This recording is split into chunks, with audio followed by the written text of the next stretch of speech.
Hi, I'm Jerry Almonte. I'm Bobby White. Nina Gilkenson. And this is A Word on Swing.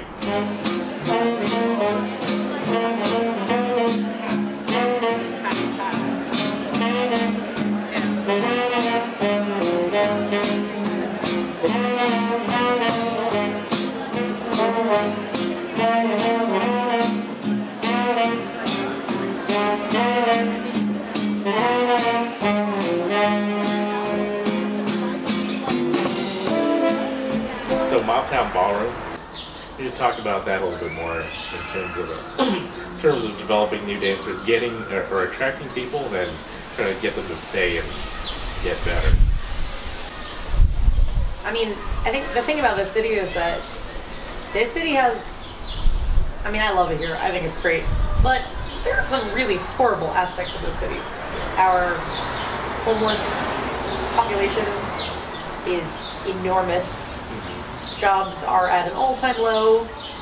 There is drug abuse and dealing rampant in the streets. I mean, like, it's got a lot of the seedy underbelly of Baltimore is like the seedy overbelly, the sides, the back, and the head. You know what I mean? Like, it's kind of everywhere.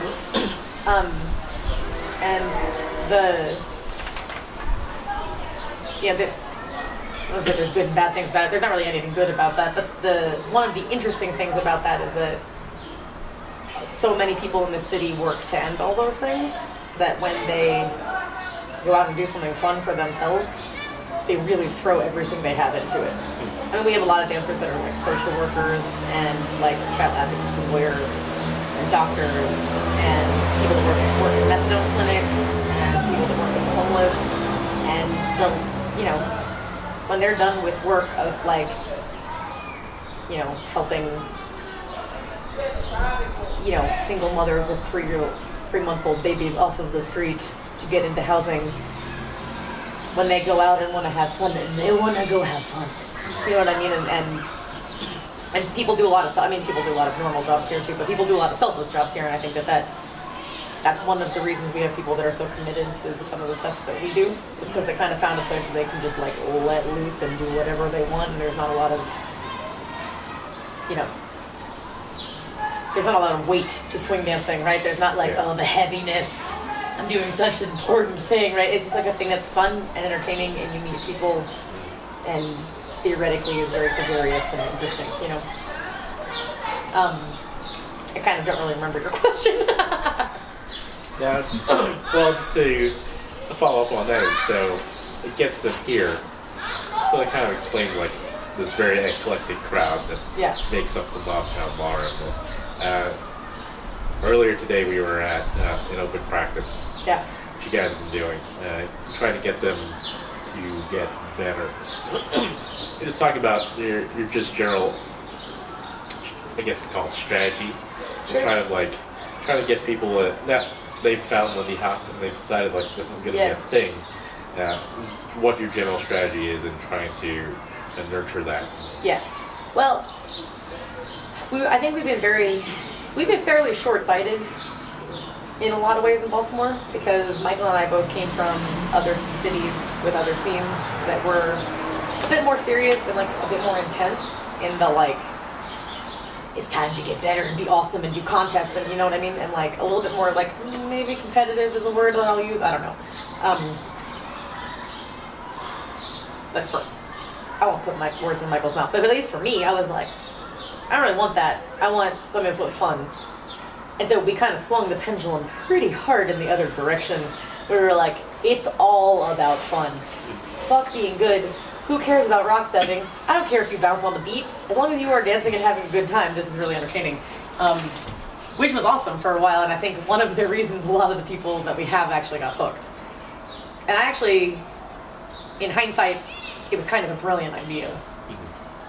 Instead of starting people out with like, oh, this is the first week and let's do 45-minute attention exercises to talk about lead and follow. Like, they'll get lead and follow as they go.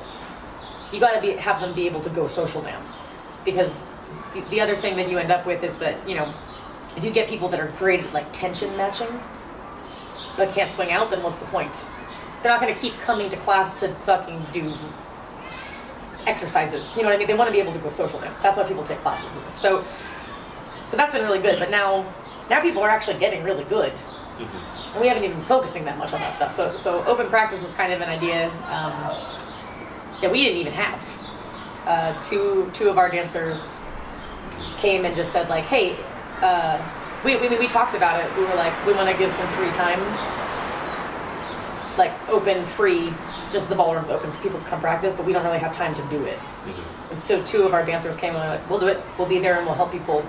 Whether one person comes or whether 50 people come, we'll try to manage everybody and play music and answer questions and be willing to teach this whole time. And I'm often not there because it's on Sundays, and so a lot of the times I'm gone. But we go whenever we can. Michael goes pretty consistently, and I go whenever I'm here. But for me, this is kind of what we were talking about earlier a little bit, is like kind of empowering people to just try to get better on their own, like try to figure stuff out. And it's cool because what it's kind of come down to is like people come up and they're like, hey, will you help me with my whatever? And then we sit with them for like 2 or 3 minutes and like tell them stuff. And then they go practice. You know what I mean? It's not like a private where you have an hour and like you keep trying it and you keep getting feedback like, oh, this is the thing, and then you go over there and you keep trying to recreate that thing or do that thing, and then you take that thing and you make that thing something else. But what's also really cool is that it's not just me and Michael that people come to. Like when we're there, sometimes no one asks me anything. Sometimes I just dance with people, or sometimes I work on stuff with people, like off of myself. And sometimes they ask me and sometimes they don't, but everyone asks each other. Like there's, you know how to do this thing and I don't know how to do it, so I'm going to ask you for help. Right? Whether they've been dancing for 6 months or 5 years or 2 days.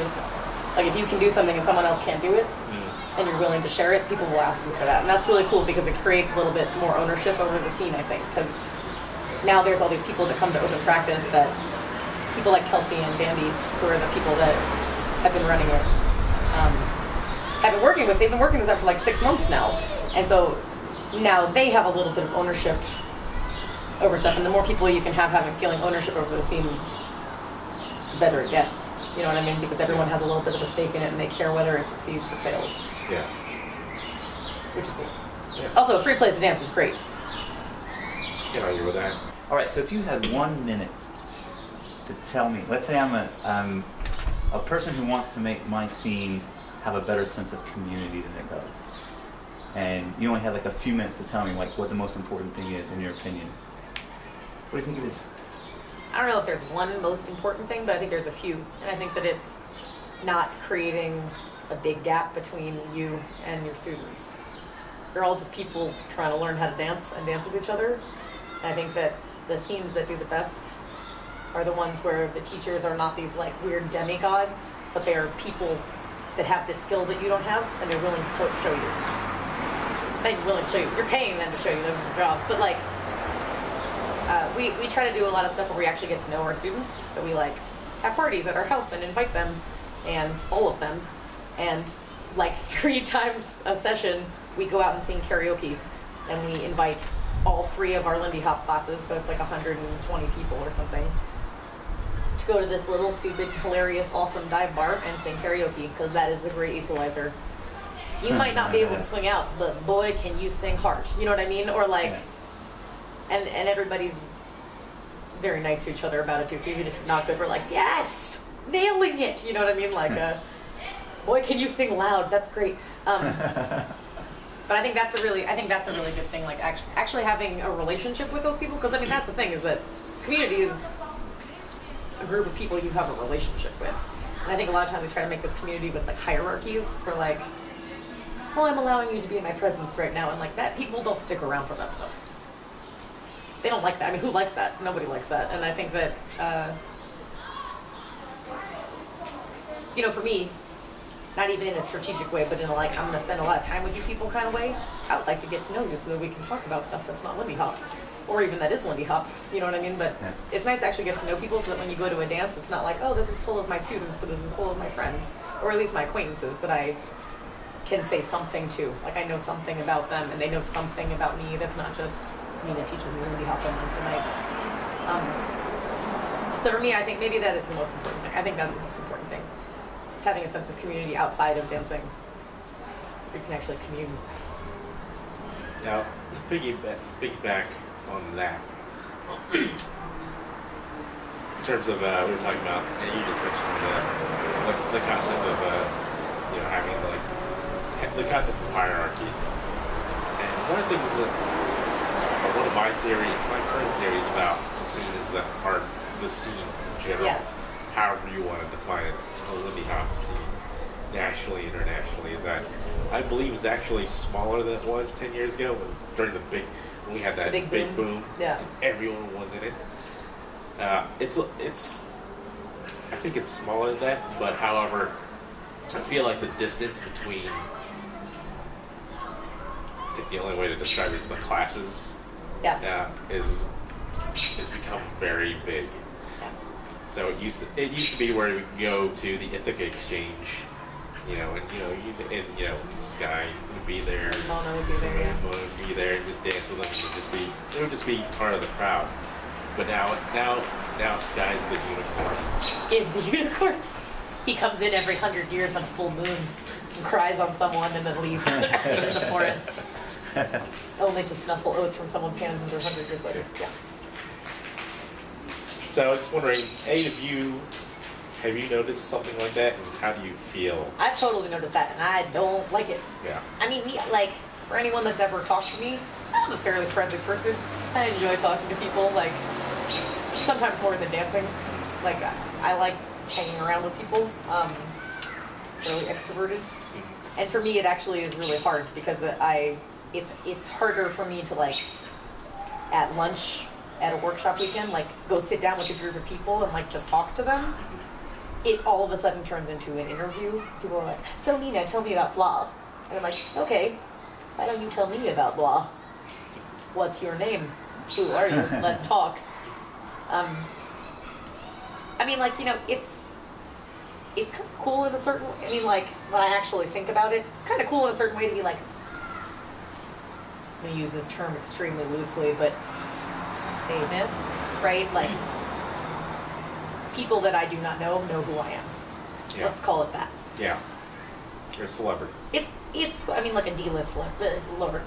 Cute. I'm a cute celebrity. But it's kind of cool in one way, but it's kind of weird in another, because at a certain point, when you reach any kind of level of celebrity, people are really interested in you. They're actually also interested in watching you fail. You know what I mean? People are a little bit more interested in look, Angelina Jolie has cellulite. Do you know what I mean? Weird stuff like that.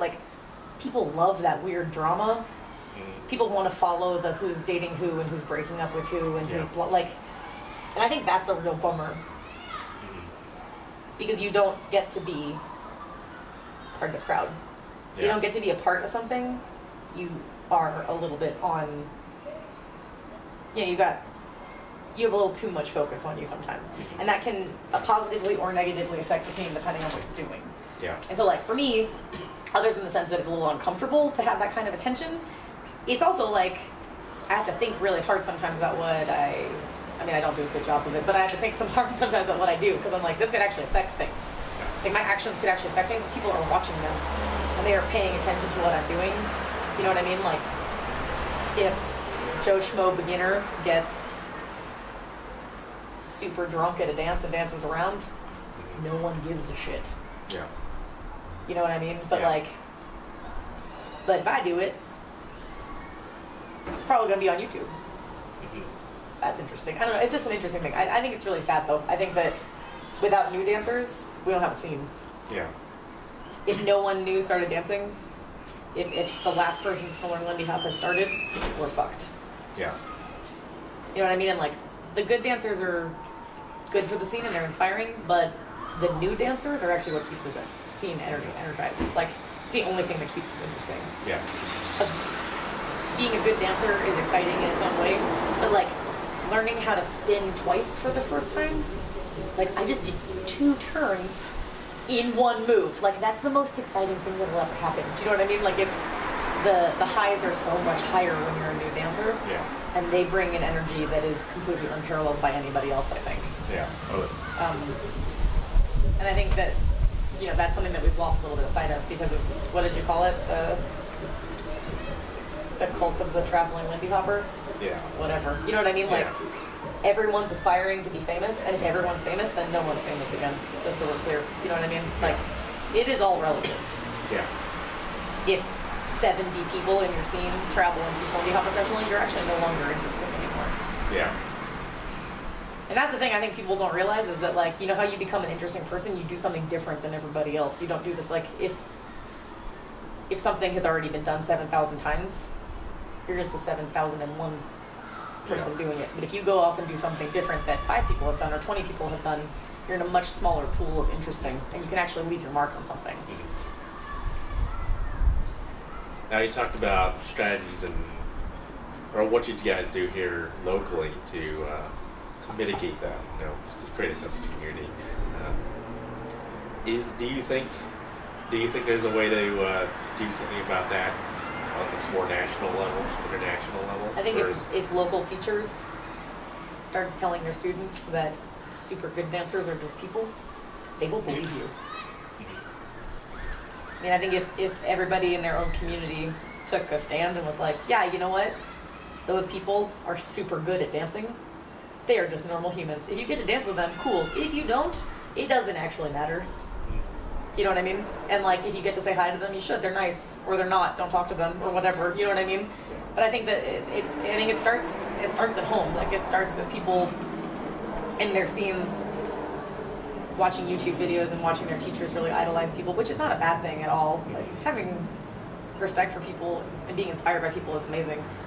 But it's when you turn them into something that they're not, which is just another person swing dancing, that it becomes weird. But I think if people at home were just like, I mean, that's what we try to do. Like, a bunch of our students, not even students, a bunch of our friends and people from Baltimore last year went to ILHC, and they were just like, ugh, because it was new. I mean, a lot of them had only been dancing less than a year. Yeah. And for a lot of them, it was their first big event. And they were like, ugh, ugh, ugh. But before we went, I was like, hey, don't get freaked out by people. There's going to be a lot of super good dancers, and they are also just dancing. So if they're mean to you or nice to you or whatever, like, this does not define you as a person or a dancer. Sometimes it's that they're tired, or sometimes it's that they think you're cute, or whatever. Like, it sometimes has nothing to do with dancing, so don't freak out about it. And they did a pretty good job. And in fact, a lot of people came home and they were like, I actually talked to blah, blah, blah, and I have this very specific opinion from my interaction with them as opposed to of their YouTube videos. Which I thought was cool. Like, and I think that might be something people can do. And from the other end, super fancy dancers can remember that they're just the king of the dorks. Do you know what I mean? Like, I mean, I think swing dancing is really awesome, but it's a hilariously dorky, funny subculture. Do you know what I mean? And like, when you remember that, when you're like, I'm the king of the dorks, you get a little less lofty. You know what I mean? And on the other hand, like, there's no reason to not be proud of the things you accomplish, but they don't make you a better person than anybody else. In fact, there's nothing to do with anything. You know what I mean? You can be a total dickwad and be an amazing dancer. And you can be the worst peg leg on earth and still be an amazing person. And it shouldn't actually define you either way. Kind of separate.